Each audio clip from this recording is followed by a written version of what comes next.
नमस्कार दोस्तों, राधे राधे, जय श्री कृष्ण। दोस्तों, स्वागत है आपका इस नए वीडियो में।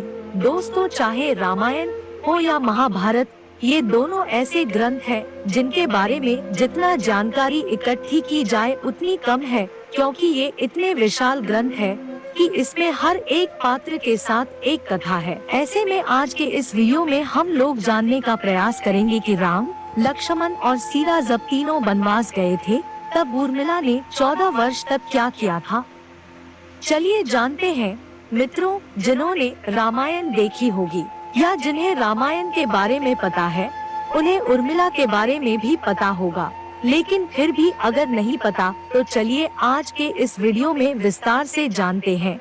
मित्रों, पौराणिक कथाओं के अनुसार मिथिला के राजा जनक और रानी सुनैना की पुत्री उर्मिला नाग लक्ष्मी का अवतार थी। उनकी 2 संतानें भी थी, अंगद और चंद्रकेतु।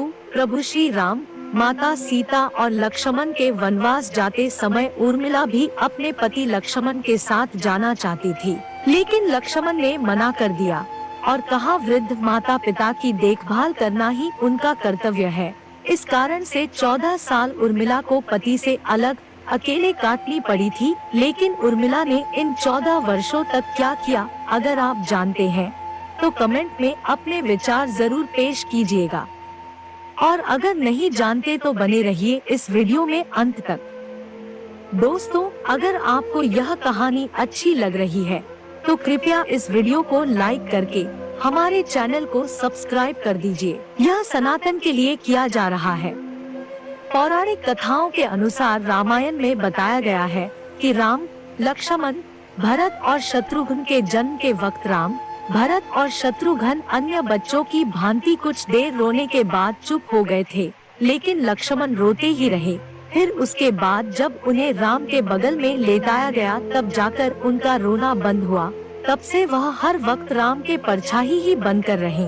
लक्ष्मण जी के लिए राम ही माता पिता, गुरु, भाई सब कुछ थे और उनके आज्ञा का पालन ही मुख्य धर्म था।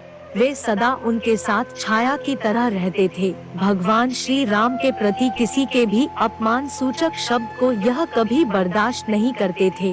वास्तव में लक्ष्मण का वनवास राम के वनवास से भी अधिक महान है। जब राजा दशरथ ने भगवान राम को 14 वर्ष के वनवास का आदेश दिया तो लक्ष्मण ने भी अपने अग्रज के साथ वन में जाने का निर्णय ले लिया। राम के वनवास जाने के समय उर्मिला भी एक पतिव्रता स्त्री की तरह अपने पति लक्ष्मण जी के साथ जाना चाहती थी, लेकिन लक्ष्मण जी ने उन्हें ले जाने से इनकार कर दिया। उर्मिला ने बहुत मिन्नतें की, वह अपने पति की सेवा करना चाहती थी, पति के हर सुख और दुख की साथी बनना चाहती थी, पर लक्ष्मण जी ने कर्तव्य और धर्म की दुहाई देकर पत्नी उर्मिला को जाने से रोक दिया। लक्ष्मण कहते हैं, मैं अपने भाई राम और भाभी सीता के सेवा करने के लिए जा रहा हूँ। मैं नहीं चाहता कि मेरी सेवा में कोई कमी रह जाए। लक्ष्मण ने उर्मिला से यह कहकर इनकार कर दिया कि अयोध्या के राजा को और माताओं की उनकी आवश्यकता है।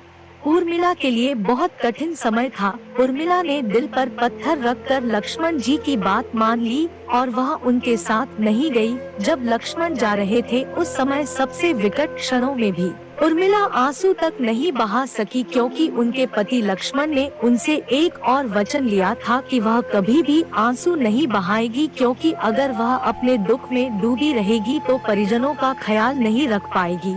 ऐसे में जबकि वह नववधू थी और उसके जीवन की तो अभी शुरुआत ही हुई थी। लक्ष्मण के वनवास जाने के बाद उर्मिला के पिता अयोध्या आए और उर्मिला को मायके चलने का अनुरोध करने लगे, ताकि माँ और सखियों के बीच उर्मिला के पति वियोग का दुख कुछ कम हो सके। परंतु उर्मिला ने अपने मायके मिथिला जाने से इनकार करते हुए कहा कि पति के आज्ञानुसार पति के परिजनों के साथ रहना है और दुख में उनका साथ छोड़ देना उसके लिए अधर्म है। यह उर्मिला का अखंड पतिव्रता धर्म था। वन में जब राम और सीता अपनी कुटिया में विश्राम कर रहे थे तो लक्ष्मण प्रहरी के रूप में कुटिया के बाहर पहरा दे रहे थे। तभी रात में उनके समक्ष निद्रा देवी प्रकट हुई।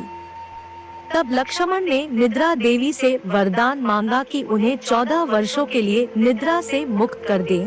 निद्रा देवी ने लक्ष्मण को वरदान दे दिया लेकिन साथ में यह भी शर्त रखी कि उनके हिस्से की निद्रा को किसी न किसी को लेना पड़ेगा।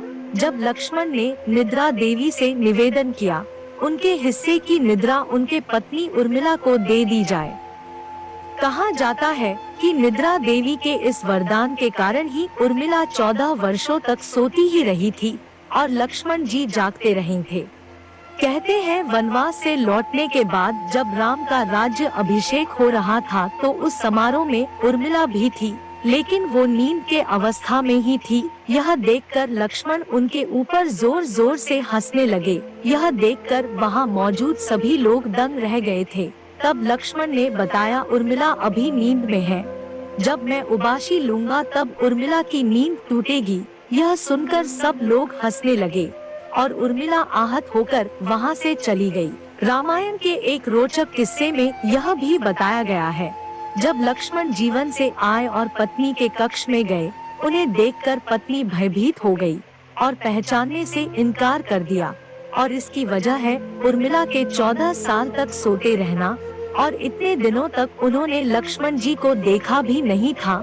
रावण के वध के बाद श्री राम, सीता और लक्ष्मण वापस अयोध्या लौट आए और वहां प्रभु श्री राम के राज तिलक की तैयारी होने लगी। उस समय लक्ष्मण जोर जोर से हंसने लगे। तब लक्ष्मण से इस हंसी का कारण पूछा तो उन्होंने यह कहा कि सारी उम्र उन्होंने इस घड़ी का इंतजार किया था कि मैं अब प्रभु श्री राम का राज तिलक होते हुए देखूंगा, लेकिन अब उन्हें निद्रा देवी को दिया गया वचन पूरा करना है जो उन्होंने वनवास जाने से पहले दिया था। दरअसल निद्रा देवी से उन्होंने कहा था कि वह 14 वर्ष उन्हें परेशान नहीं करेंगे और उनकी पत्नी उर्मिला उनके स्थान पर सोएगी। निद्रा देवी ने उनकी यह बात एक शर्त पर मानी थी कि जैसे ही वह अयोध्या लौटेंगे उर्मिला की नींद टूट जाएगी और उन्हें सोना होगा। लक्ष्मण इस बात पर हंस रहे थे कि अब उन्हें सोना होगा और वह राम का राज तिलक नहीं देख पाएंगे। उनके स्थान पर उर्मिला ने यह रस्म देखी थी। लक्ष्मण पत्नी उर्मिला से अंगद और चंद्रकेतु नाम के 2 पुत्र हुए थे तथा सोमदत्त के पुत्र उत्पन्न हुए। अंगद ने अंगदपुरी तथा चंद्रकेतु ने चंद्रकांतापुरी की स्थापना की थी। दोस्तों, उर्मिला के पतिव्रता का बल एक अन्य कथा के अनुसार लक्ष्मण जी के विजय का मुख्य कारण बना। मेघनाद के वध के बाद उसका सर श्री राम जी के युद्ध शिविर पर रखा हुआ था। उसको मेघनाद की पत्नी सुलोचना लेने आई। पति का शीश देखते ही अत्यधिक द्रवित हो गई और वह रोने लगी। रोते रोते अपने पास खड़े लक्ष्मण की ओर देखा और कहा, सुमित्रानंदन, तुम भूलकर भी गर्व मत करना कि मेघनाद का वध मैंने किया। मेघनाद को धाराशाही करने की शक्ति विश्व में किसी के पास नहीं थी। ये पतिव्रता नारियों का भाग्य था। अब आप सोच में पड़ गए होंगे कि निद्रा देवी के प्रभाव में आकर उर्मिला अगर 14 साल तक सोती रही तो सास और अन्य परिजनों की सेवा करने का लक्ष्मण को किया वादा उन्होंने कैसे पूरा किया होगा। तो उत्तर ये है कि सीता माता ने अपना एक वरदान उर्मिला को दिया था कि उस वरदान के अनुसार उर्मिला एक साथ 3 कार्य कर सकती थी। तो इस तरह उन्होंने अपना वादा पूरा किया। दोस्तों, लक्ष्मण जी ने माँ बाप की सेवा करने के लिए उर्मिला को यूं ही छोड़ना उचित समझा। उन्हें शायद पता था कि वे लोग जब वनवास जाएंगे तो उनके माता पिता को इसका गहरा सदमा लगेगा। इसीलिए लक्ष्मण जी ने विकट क्षणों में माँ बाप को सहारा और सहानुभूति देने के लिए उर्मिला को छोड़कर वनवास चले गए। कुछ पौराणिक मान्यताओं के मुताबिक माना यह जाता है कि उर्मिला के नाजुक कंधों पर लक्ष्मण जी बहुत बड़ा दायित्व डालकर चले गए। किसी भी स्त्री के लिए विवाह उसके संपूर्ण होने की निशानी होती है। वैवाहिक जीवन के अनमोल पल व जीवन सरिता जो कोई भी नव विवाहिता अपने पति के साथ गुजारती है या गुजारना पसंद करती है, शायद वह पल उर्मिला के नसीब में नहीं थे। इस दुनिया की कोई भी नव वधू अपने पति से कुछ समय के लिए दूर नहीं रह सकती है। देवी उर्मिला अपने पति से 1 नहीं 2 नहीं बल्कि पूरे 14 साल अलग रही। हालांकि किसी नव विवाहित स्त्री के लिए इससे बड़ा त्याग और समर्पण क्या हो सकता है। इसलिए इतने सारे त्याग और कष्ट सहने के बावजूद भी वचनों में बंधी देवी उर्मिला रामायण के नेक पात्र रही। उर्मिला ने जो साहस दिखाया है शायद आज के कोई स्त्री ऐसा कर पाए, इसलिए वर्तमान की दृष्टि से देखें तो उर्मिला अतुलनीय और पवित्र पत्नी के साथ साथ त्याग, बलिदान और समर्पण की देवी है। आज के पीढ़ी के लिए उर्मिला का व्यक्तित्व सबसे ज्यादा सामान्य और पूजनीय होना चाहिए। ऐसे में दोस्तों, आज के वीडियो में बस इतना ही। आपका क्या कहना है इस वीडियो के बारे में हमें कमेंट करके जरूर बताइएगा और वीडियो को अंत तक देखने के लिए बहुत बहुत धन्यवाद।